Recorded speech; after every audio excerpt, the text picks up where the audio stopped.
Hola a todos, mi nombre es José Eduardo Hernández, estudiante de Ingeniería Electrónica de la Universidad Politécnica Territorial Agroindustrial de los Andes. Hoy les vengo a traer un pequeño tutorial de cómo usar el software Cadecimu, un software que sirve para elaborar, realizar esquemas de mando y de potencia, muy utilizado en el área de electrónica y electricidad, tablero de control, automatización. Primero, luego de tener ya el software, nos vamos a la aplicación como tal, la ejecutamos como administrador. Esta nos va a pedir una contraseña para entrar. La contraseña, como pueden ver, aparece un marcador en la pantalla, lo podemos seleccionar desde aquí. La contraseña es 4962. Le damos OK y ya podemos usar. Maximizamos, agrandamos más la pantalla, como podemos ver aquí. Tenemos dos dibujos aquí de zoom, la lupa, podemos acercar o alejarlo. En este caso, pues vamos a acercarnos. Es un software muy usado, muy demandado por su facilidad de uso. Tiene muchas ventanas. Por ejemplo, aquí en archivo tenemos las opciones de guardar, importar, imprimir. Nada del otro mundo, muy parecido a cualquier otro software utilizado en este tipo de materias, en este tipo de áreas. Tenemos la opción de editar, como podemos ver, deshacer con control Z, o sea, muy parecido a los programas de Office, como por decir el Word, el PowerPoint.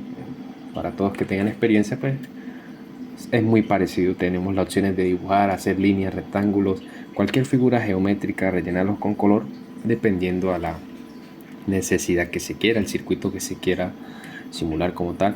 Tenemos una barra vertical a la izquierda donde podemos agregar el texto, casi que lo mismo que dice aquí en la ventana que parece dibujar. En fin, en esta parte donde dice vital tenemos el acceso al cajetín, que es la parte inferior de, de nuestro circuito, donde están unos espacios para rellenar, ya sea para colocar el nombre, la fecha, el título, la firma y demás. Es opcional en este caso. Simplemente vamos a explicar cómo usar el software, la parte básica como tal, las funciones más usadas, y vamos a simular un par de circuitos sencillos usados en el tablero de control. Podemos ver que aquí en esta parte tenemos la alimentación. Podemos seleccionar así de manera independiente línea, neutro y la protección, o como lo llaman en muchos sitios, la famosa tierra. Podemos seleccionar con la tecla suprimir, borramos. También hay otra opción aquí donde ya aparece línea y fase en neutro como tal, están juntos, no se pueden separar, a excepción de estos que ya están independientes como mostré anteriormente. Tenemos esta otra que muestra fase neutro y el acceso a la protección. Tenemos esta que son las tres fases, esta que son tres fases y protección, estas son tres fases y neutro. Todo está ahí dependiendo a la necesidad que quiera el usuario, que necesite, mejor dicho, como tal. La segunda ventanilla tenemos los fusibles, el área de los fusibles. Los fusibles, pues bueno, las buenas prácticas deberían de llevar fusibles. Aquí se puede simular. Es un software que es muy completo, trae demasiadas funciones. El área de interruptores, los contactores, todo está aquí como tal.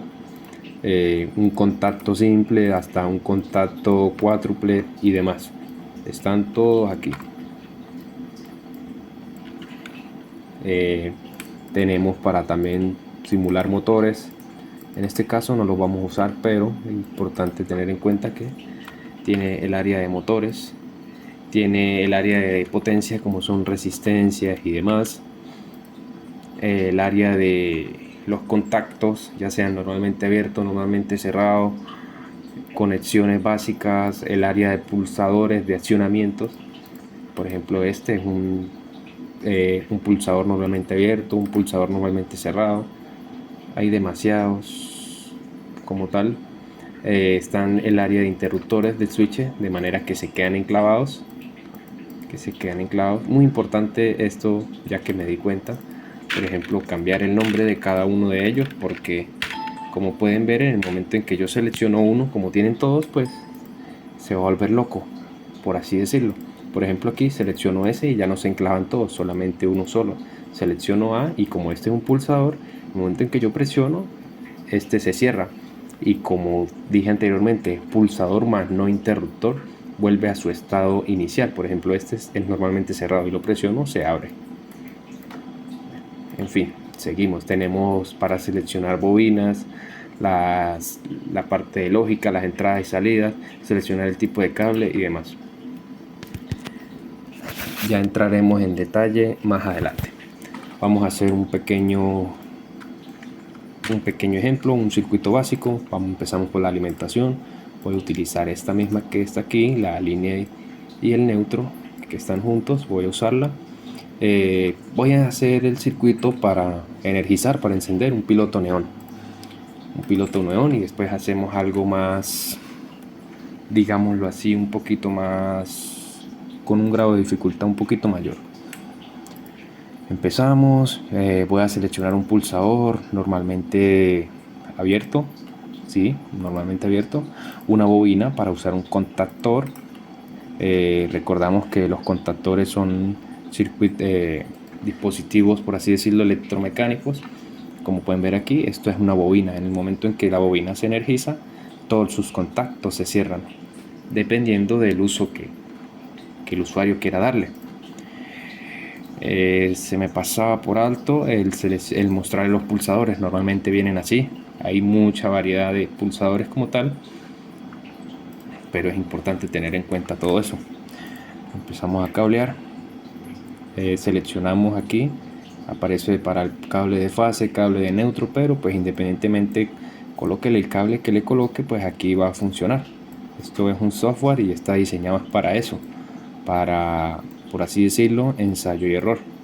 Hacemos las conexiones, simulamos, vemos que si presiono se energiza la bobina, no tengo inconvenientes, todo bien.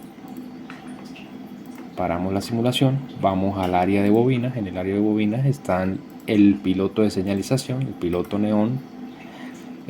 Nos vamos a la parte de accionamientos, a la parte de los contactos. Seleccionamos este que está aquí, que dice contacto con. Lo situamos. Obviamente tiene que estar alimentado. Podemos sacar la alimentación desde aquí. Yo prefiero ponerle otra alimentación por aparte, es gusto de cada quien, pero funciona de ambas maneras. Vamos a energizar, le ponemos la conexión, la fase a este piloto, conectamos al pin del contacto, el neutro. Ok, ¿qué vemos aquí enseguida? En el momento en que yo coloque la simulación, esto no va a estar encendido. ¿Por qué? Porque para que funcione tiene que tener el piloto neón, tiene que tener la línea, la fase y el neutro para que pueda encender. En el momento en que yo presione el pulsador, la bobina se va a energizar y de tal manera el contacto uno de los contactos del contactor como tal se va a conmutar, permitiendo que conecte al neutro. De la siguiente manera pues ya se enciende el piloto neón, como podemos ver.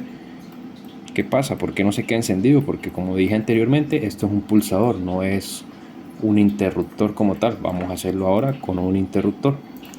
Nos vamos a la parte de accionamientos, buscamos el interruptor, es este que está acá, borramos este otro, lo situamos acá, vamos a la simulación y queda enclavado porque es un interruptor. Lo quiero apagar, pues vuelvo y lo suelto. Vamos a hacer una simulación un poquito, digámoslo así, con un grado de dificultad un poco mayor. No es mucho, pero de eso se trata, de demostrar el funcionamiento del mismo. Primero coloco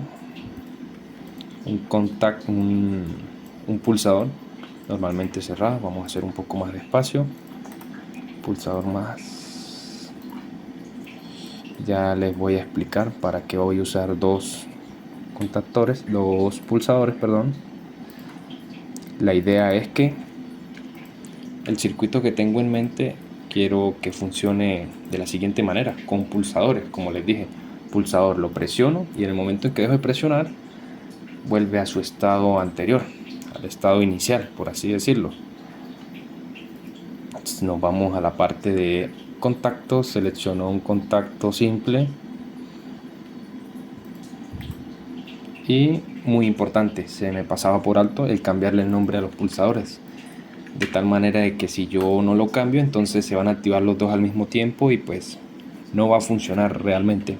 Ambos se van a activar al mismo tiempo y si uno abre y el otro cierra, entonces no va a haber circulación de corriente como tal. Continuamos. Esto que voy a hacer es, como les dije, un enclavamiento. Para que esto funcione tengo que ponerle una retroalimentación, de manera de que, como dije, si yo presiono el pulsador va a funcionar, pero entonces en el momento en que lo suelto se va a apagar, como vimos en el ejemplo anterior, de tal manera que le coloco una retroalimentación, perdón. Vamos a verlos en pantalla y como pueden ver, aquí quedó enclavado. Lo quiero parar, selecciono el pulsador A. ¿Qué pasa? El pulsador A normalmente está cerrado, o sea que, como podemos ver aquí, el color rojo pasa hasta el pin del contacto. En el momento en que yo presiono este pulsador, este se va a cerrar, automáticamente va a energizar la bobina. La energiza permitiendo que el otro contacto, el del piloto neón, se cierre y este quede enclavado. Vamos a verlo de nuevo. Lo presiono y quedó enclavado. ¿Ok? Pero ¿cómo hago para que se apague nuevamente? Pues aquí pusimos un pulsador que normalmente es cerrado. En el momento en que yo lo presiono, este se va a abrir, la bobina no le va a llegar la energía como tal. Por lo mismo, los contactos van a volver a su estado inicial de la siguiente manera. Como podemos ver, esto es a lo que llamamos retroalimentación. Esto fue todo, una breve introducción. Faltó mucho más, pero pues espero que sea de ayuda y gracias por llegar hasta este punto del video. Dos simples ejemplos, ya después veremos si hacemos otro video con unas simulaciones más avanzadas, por así decirlo. Muchísimas gracias y gracias por escucharme.